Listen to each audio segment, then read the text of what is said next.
Bismillahirrahmanirrahim. Alhamdulillah, wassalatu wassalamu ala rasulillah Muhammadin wa ala alihi wa sahbihi wa ala alihi. Allah subhanahu wa ta'ala berfirman, A'udzu billahi ya ayyuhalladzina amanu atiiullaha wa atiiur rasul wa ulil amri minkum. Akhir ayat. Kaum muslimin dan muslimat, jamaah sholat isya, jamaah sholat tarawih, dan jamaah sholat witir yang dirahmati oleh Allah Subhanahu wa Ta'ala. Alhamdulillah, karena kita telah menyelesaikan 20 hari ibadah puasa. Mudah-mudahan 20 hari yang lalu belum ada kalanya. Dan sisa puasa yang akan datang mudah-mudahan juga kita masih diberi kekuatan lahir batin untuk menyelesaikan puasa yang tersisa. Begitu pula pada hadir berjamaah salat isya tarawih dan witir sampai malam lebaran. Dipahami bahwa apabila sudah 10 malam terakhir dari bulan suci Ramadan adalah malam-malam yang merupakan puncak kemuliaan Ramadan. Jadi bukan dari awal, tapi 10 malam yang terakhir. Karena pada saat itu adalah malam-malam di mana kita menunggu turunnya Lailatul Qadar yang semua sudah mengingatkan mendapatkan keberkahan Lailatul Qadar. Dan dikatakan Lailatul Qadar khairun min alfi syahr. Malam kemuliaan itu, malam Al-Qadar lebih afdal dari 1000 bulan. Dan dipahami bahwa 1000 bulan itu kalau dikalkulasi 83 tahun. Artinya kalau bertujuan kita sama-sama melakukan amaliyah Ramadan, mengaji, salat tarawih, salat witir, berzikir dan sebagainya, sama halnya kalau kita beramal 83 tahun, 1000 bulan. Dan kapan kita bisa beramal 83 tahun? Sedangkan umur kita paling 60 sampai 70 tahun. Nabi mengatakan dalam hadisnya, asal ummati ma baina sittin wa sab'in. Di tunai umatku itu antara 60 dan 70 tahun. Tunai artinya dimatikan. Yengalan yang tahu antara 70, 60, 70 itu sekitar begitu. Jadi kalau sudah lewat 70 tahun ya sudah usia bolos. Jadi sekalian inilah yang kita tunggu. Mudah-mudahan dengan fadilahnya itu kita dapat berkahnya karena kesungguhan kita. Kita manfaatkan betul-betul 10 malam yang terakhir, tidak alfa lagi. Kalaupun alfa, kita tetap di rumah misalnya bertadarus membaca Quran. Karena mengaji itu adalah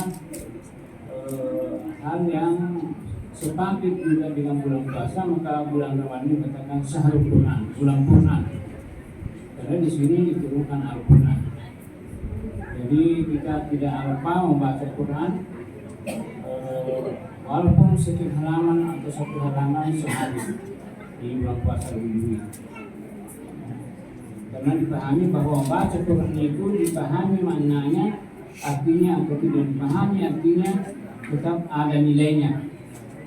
Ada pahalanya, ada nilai plusnya. Berbeda kalau buku-buku lain kita baca nanti ada gunanya kalau kita pahami apa kandungan, apa isinya. Kalau Quran dipahami atau tidak dipahami artinya tetap ada pahalanya. Inilah kelebihan Quran. Jadi kita baca Quran, karena Quran juga ibadah. Dan Nabi mengatakan Iqra'ul Qur'an Fa'innahu ya'ti yawmal qiyamah syafi'an li ashabi. Baca Al-Quran lebih di bulan suci Ramadan. Fa'innahu ya'ti yawmal qiyamah syafi'an li ashabi, karena nanti Al-Quran itu datang di akhirat pembela bagi yang membacanya. Kita akan dibela. Siapa yang dibela? Yang membaca Al-Quran. Inilah karena Quran diilmuhi. Kita tidak boleh bosan-bosannya dan membaca Quran itu sekaligus keberkahan di rumah dan tidak dimasuki setan. Hal ini sekalian, kalau kita bicara tentang sinergitas ulama dan umara dan masyarakat, artinya ini ulama pewaris Nabi, ini kepada mana Nabi. Karena Nabi sudah tidak ada, maka ulama lah yang menjadi pewarisnya, mewarisi ilmunya para Nabi, khususnya Nabi Muhammad SAW. Semua ulama itu yang mewarisi ilmunya Nabi Muhammad. Nabi mengatakan al-ulama warasatul anbiya. Ulama itu pewaris Nabi. Nanya terpercaya, nanya percaya di agama ini, mamanya Nabi. Wa inna ulama la yurisu dinaran wa la dirhaman. Dan ulama itu bukan mewariskan uang, bukan mewariskan rupiah, dinar dan dolar. Bukan itu yang oleh para nabi, oleh dari para Nabi Muhammad. Innama huwa rasul ilma. Yang diwariskan ulama itu buat nabi itu adalah ilmu. Jadi ulama lah yang mewarisi ilmunya, sehingga menjadi penyambung lidah dari Nabi Muhammad ke masyarakat. Jadi ulama, apalagi di Indonesia khususnya, ada wadahnya ulama, ada namanya Majelis Ulama Indonesia. Berkumpul di situ mulai dari pusat sampai provinsi tingkat 1 sampai kabupaten kota, ada majelis ulama dan anggotanya banyak. Ini penyambung lidahnya. Nabi Muhammad SAW harus bersinergi dengan pemerintah. Artinya ulama itu dengan pemerintah duit tunggal, tidak bisa dipisahkan. Karena ulama itu mengajar masyarakat dan umat Islam supaya selamanya dino lebih di akhirat. Jadi guru akhirat ini selengi kebangkitan. Kemudian pemerintah itu adalah mengurusi kemaslahatan linota, jadi linota. Dia dulu dengan selain pemerintah sebagai ulama ini. Sama dua-duanya punya kemaslahatan dunia dan akhirat. Dirangi untuk tamat di surga, kemudian pergi neraka. Jadi sekalian jamaah salat isya, jamaah salat tarawih dan salat zikir. Jadi dipatuhi ulama dan pemerintah. Yang harus dipatuhi, dituruti, tidak bisa ditaati kalau yang menyimpang dari agama. Karena mengatakan la ta'ata li makhluqin fi ma'siyatil khaliq. Dia utin terusi. Ini tahu. Ya masalah ini sesuai agama. Jadi tidak boleh dipatuhi, tidak boleh ditaati hal-hal yang membawa kepada menurunkan Tuhan. Siapapun, ulama atau pemerintah, andai kata ada begitu. Nah, jadi selama tidak ada itu, kita harus taat dan patuh. Nabi mengatakan dalam satu hadisnya, asam wa ta'ah, harus kita mendengar dan tidak patuhi, tidak maunya ulama dan ada maunya pemerintah. Wa in ta'amara alaikum abadan hawasyun. Walaupun yang memerintah kita itu diangkat oleh pemerintah abdun hawasyun, kata-kata bahasa Habsi, bahasa Ethiopia. Itu Nabi memberikan contoh, walaupun hamba dari Ethiopia dia diangkat oleh pemerintah, karena itulah yang harus dipatuhi. Siapa saja yang diangkat oleh pemerintah dipatuhi aturannya, karena tidak lain untuk kemaslahatan kita semua di dunia ini. Kemudian datang ulama mendampingi, memberikan petunjuk bahwa inilah yang sebenarnya harus dilakukan. tidak boleh membuat misalnya peraturan yang bertentangan dengan agama. Misalnya ada penjudian mau dilegalisasi, ulama tidak boleh. Ulama yang juga menyampaikan pemerintah mewakili umat Islam, tidak boleh ada miras, minuman keras, tidak boleh ada penjudian yang diorganisir. Karena dan sebagainya semua yang menyangkut kemaksiatan, ulama lah yang menyampaikan ke pemerintah supaya dibatalkan kalau ada undang-undangnya. Hadirin sekalian, inilah yang paling penting kita sebagai umat Islam sama-sama mendorong siapa yang memerintah, siapa yang menjadi ulama, kita motivasi mereka supaya memperjuangkan agama ke depan, memperjuangkan kemaslahatan akhirat kita ke depan. Mudah-mudahan kita semua yang dari berbagai organisasi tetap kita di bawah naungan ulama. Kita tidak boleh berkesudahan ulama karena itulah itu penyuluh kita untuk melakukan dunia dan akhirat. Apa yang dikatakan oleh ulama maka ya, itu mewakili Rasulullah SAW.